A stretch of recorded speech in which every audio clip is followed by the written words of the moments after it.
Reka tubikaze ku murongo mugari wa Iris TV ari nako tugeze inkuru zitandukanye.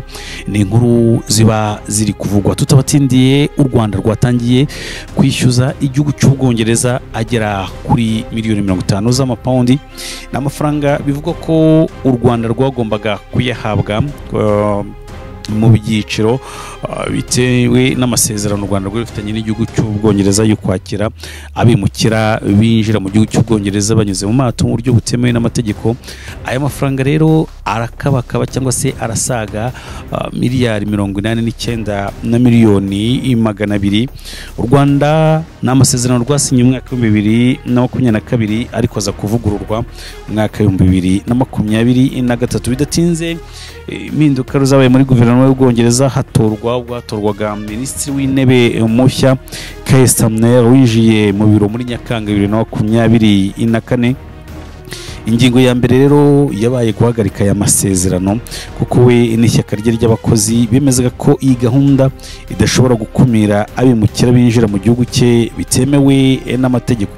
Byatangajwe rero ko aya masezerano yashyizweho akadomo n'uruhande rw'Ubwongereza mu gihe u Rwanda rwari rwaramaze gutora amategeko azagenga impunzi n'abashaka ubuhungiro bavuye mu Bwongereza.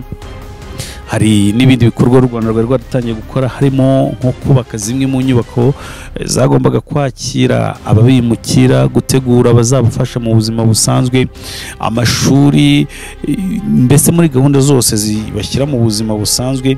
Ibi byose rero n'ibikorwa u Rwanda rwakomeje kugenda rushoramo imari, aho rwari rutegereje ko indege zashoboraga kuva i Londres zerekeza i Kigali zizanye abo bimukira, ariko amasezerano nyine akaba yaraje kuba aseswa. Muri izo nyubako rero hari n'ibindi bikorwa byari bikiri kuzamuka kugira ngo abangaba bagombaga kuva mu Bwongereza bazatuzwe ahantu heza. Mu kwakira mu mwaka wa 2024 Ubwongereza bwatangaje ko amafaranga yose bwari bumaze guha u Rwanda muri gahunda butazayishyuza ariko butayibonamo umuti wakemura ikibazo cy'abimukira, ahubwo ugomba gushyira imbaraga mu gucunga umutekano w'aho abimukira binjirira mu bwato buto bava muri Afurika no mu burasirazuba bwo hagati. Ibinyamakuru bitandukanye byakomeje kugenda bigaruka kuri iyi ngingo ijyanye no kuba u Rwanda uyu munsi ruri kwishyuza miliyoni 50 z'amapaundi. Ni amafaranga akoreshwa mu gihugu cy'Ubwongereza. Nk'ikinyamakuru The Telegraph cyanditse ko magingo y'Ubwongereza utari bwahagarika aya masezerano mu buryo bwemewe n'amategeko, nubwo kuva ishyaka ry'abakozi ba leta Labour Party ryatsinda amatora ryahise rihagarika ibikorwa byose bijyanye no kohereza abimukira mu Rwanda nk'uko byari biri mu masezerano. U Rwanda ruvuga ko kuba aya masezerano rero atarahagaritswe mu buryo bunyuze hagati ya za guverinoma nk'uko yasinywe biha igihugu uburenganzira bwo gukomeza gukurikirana ibiyakubiyemo. Umuvugizi wa guverinoma y'u Rwanda Yolande Makoro abinyujije kuri X yanditse ko Ubwongereza bwari bwasabye u Rwanda guha amafaranga yagombaga kwishyurwa bucece, rubyemera kubera umubano mwiza n'icyizere impande zombi zari zifitanye, ariko Ubwongereza buza kubirengaho. Yagize ati Ubwongereza bwari bwasabye u Rwanda guha amafaranga bucece hashingiwe ku cyizere n'umubano mwiza twari dusanganywe hagati y'ibihugu byombi, ariko Ubwongereza bwangije iki cyizere binyuze mu gufatira u Rwanda ibihano bidafite ishingiro bigamije guhungabanya umutekano wacu hamwe n'imvugo rutwitsi zidafite ishingiro za Minisitiri w'Ubwongereza ushinzwe Afurika Lord Colin. Ubwo uyu nguyu yagiraga uruhare mu kubashinja Minisitiri w'Ububanyi n'Amahanga Ambassadeur Olivier Nduhungirehe yavugaga ko u Rwanda cyangwa se Minisitiri ubwe yagize uruhare mu kwica abakristo bishwe n'umutwe wa ADF n'umutwe urwanya ubutegetsi bwa Uganda.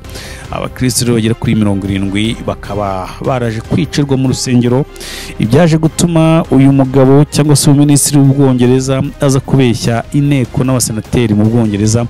U Rwanda nabo ruza kuba rwandika ndetse runyomoza amakuru runasaba uyu mu minisitiri ko akwiye gutanga ibisobanuro ibi byanatumye ubwo n'ubundi muri icyo gihe cyangwa se muri iyi nkundura kubera gushyigikira Repubulika Demokarasi ya Kongo ikomeje gushinja u Rwanda ibinyoma bitandukanye, ambasaderi w'u Rwanda mu Bwongereza Johnson Businge yaje kuba atumizwaho hariya mu Bwongereza kugira ngo agire ibyo asobanura ku bijyanye n'umutekano muke mu burasirazuba bwa Repubulika Demokarasi ya Kongo n'uruhare bivuga ko rugirwamo n'u Rwanda mu gufasha umutwe wa M23 AFC M23, ibintu u Rwanda rutahwemye kuba ruhakana n'umunsi n'umwe. Abanyarwanda bagize neza bavuga ati akebo kajya mugarura. Ibi byaje gutuma u Rwanda narwo rutumizaho minisitiri cyangwa se rutumizaho ambasaderi w'Ubwongereza mu Rwanda kugira ngo nawe ajye gutanga ibisobanuro ku bijyanye n'izi mvugo ziharabika ubuyobozi bw'u Rwanda n'abanyarwanda muri rusange. Amakuru akavuga ko kugeza muri Gashyantare 2024 Ubwongereza bwari bumaze kwishyura u Rwanda miliyoni 220 z'amapaundi, hakaba hari hasigaye kwishyurwa izindi nshuro eshatu, aho muri Mata 2024 hagombaga kwishyurwa miliyoni 50 z'amapaundi, muri Mata 2025 hakishyurwa andi miliyoni 50 z'amapaundi, muri Mata 2026 hakishyurwa andi miliyoni 50 z'amapaundi. Makuru ati u Rwanda rwamenyesheje guverinoma y'Ubwongereza ko rwishyuza miliyoni 50 z'amapaundi akuye mu masezerano agenga gahunda y'abimukira n'imishinga y'iterambere. Imibare y'inzego zishinzwe abimukira mu Bwongereza igaragaza ko mu mwaka wa 2024 abimukira binjiye mu gihugu binyuranyije n'amategeko banyuze mu nzira z'ubwato buto barenga ibihumbi 36,816, barimo abarenga 23,000 binjiye nyuma ya Nyakanga 2024 ubwo Stamley yari amaze kujya ku butegetsi. Ubwongereza rero buherutse gutangaza ko bubaye busubitse inkunga zimwe na zimwe zanyuzwaga mu ngengo y'imari ya leta zigenewe u Rwanda uretse amafaranga agenewe gufasha mu mibereho myiza y'abaturage. Ni icyemezo bwafashe nyuma yo gushinja u Rwanda kugira ingabo mu burasirazuba bwa Repubulika Demokarasi ya Kongo, ariko rwo rukabihakana ndetse rugatanga n'ibimenyetso bivuguruza. Umwuka wakomeje no kutaba mwiza ubwo Minisitiri Colin yabeshyaga Sena y'Ubwongereza ko yavuganye na Minisitiri w'Ububanyi n'Amahanga n'Ubutwererane w'u Rwanda ibyerekeye abantu bishwe na ADF muri RDC, ariko u Rwanda rurabinyomoza ndetse ruhamagaza ambasaderi w'iki gihugu gisabwa kugira icyo rubivugaho. Ni ibyemezo rero bikomeje kugenda bifatwa hirya no hino.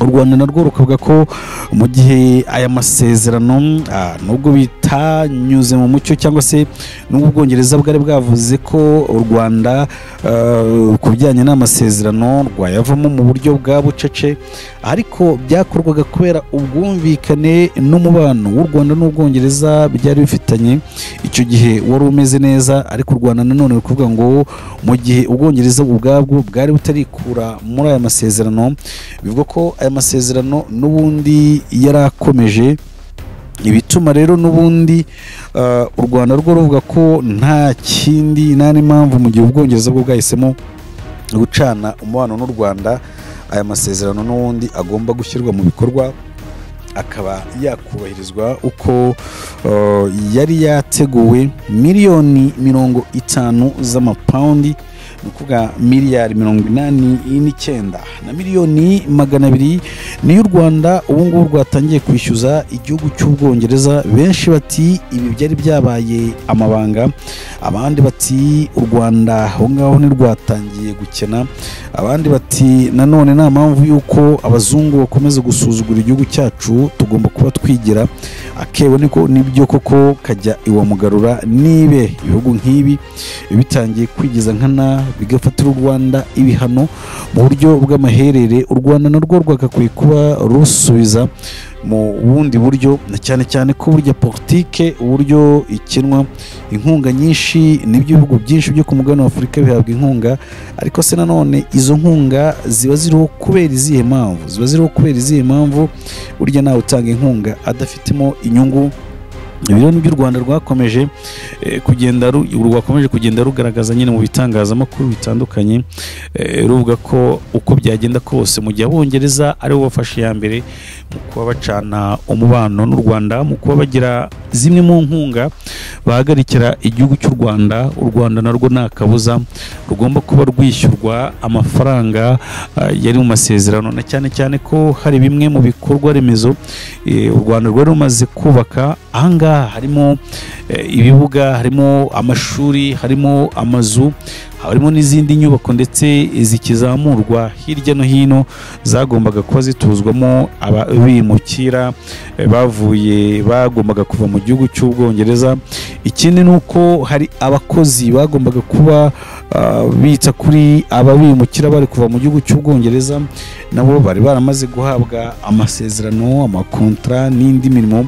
Ibyo byose u Rwanda rukavuga ati mu gihe umubano utameze neza, mu gihe u Rwanda rwari rwemeye kwirengera izo ngaruka nyuma y'uko nyine ubuyobozi bushyashya bwari bumaze kujya mu Bwongereza bwo butemeraga gahunda y'abimukira ko boherezwa mu Rwanda. Babizi neza banatekereza ko mu gihe cya Rishi Sunak uyu nguyu yari minisitiri w'ububanyi, yari minisitiri w'intebe mu gihugu cy'Ubwongereza, uyu nguyu muri gahunda ze akaba yari yaravuze ko byanze bikunze uko byagenda kose agomba gushyira imbaraga mu kohereza abimukira mu Rwanda, ariko n'icyifuzo inkiko nyinshi ku mugabane w'Uburayi mu Bwongereza bagiye bafataho umwanzuro, bimwe mu byatindije kuba abimukira boherezwa ku butaka bw'u Rwanda. Minisitiri w'ishyaka ry'abakozi mu Bwongereza ubwo yari amaze gutsinda, Rishi Sunak yeguye ku mirimo ye, ikibazo kikaba cyaraje gufata indi ntera, ariko Ubwongereza busaba ko amasezerano yaseswa mu buryo bw'ubwumvikane, ibyo bari bemereye u Rwanda bikaba byahagarikwa. U Rwanda narwo ariko nanone ni gahunda itarahise iseswa uwo mwanya mu buryo bwa burundu, n'amasezerano yarakigwaho, n'amasezerano yashoboraga kuba akomeza, ariko n'ubundi aza guhagarara, aho rero Ubwongereza bufatiye ibihano u Rwanda birimo guhagarika zimwe mu nkunga Ubwongereza bwageneraga u Rwanda, inkunga zinyuze muri guverinoma, hatabarimo inkunga zijyanye n'imibereho y'abaturage bari mu buzima bubi. U Rwanda rwaje kuba ruvuga rero ruti namwe mw'Abongereza mwe mu masezerano twagiranye nta cyiza mwadukoreye, ntacyo mwatweretse, mwishe ubwumvikane twari dufitanye.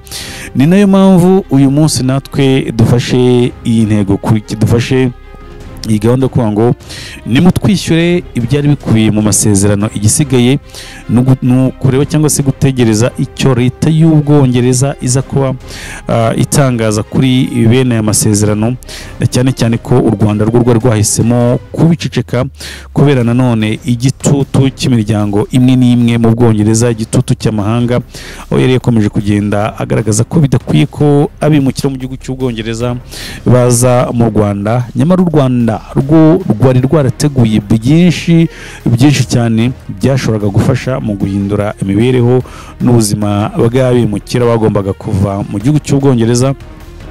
Ni gahunda kandi nubwo Abongereza bo batayumvaga, ibindi bihugu ku mugabane w'Uburayi byari byatangiye gutekereza kuri gahunda imeze nk'iy'Ubwongereza. Ngira ngo igihugu kirimo n'Ubudage nacyo cyatekereje kuri iyi gahunda, ibihugu birimo nka Denmark nabyo bikomeza kugenda bitekereza kuri iyi gahunda y'uburyo bajya bafata abimukira binjira ku mugabane w'Uburayi mu buryo butemewe n'amategeko, bakaba bakorezwa muri bimwe mu bihugu bya hano ku mugabane wa Afurika. U Rwanda rero rukaba ari cyo gihugu cyari kigiye kuba kibimburira ibindi mu kwakira ababimukira.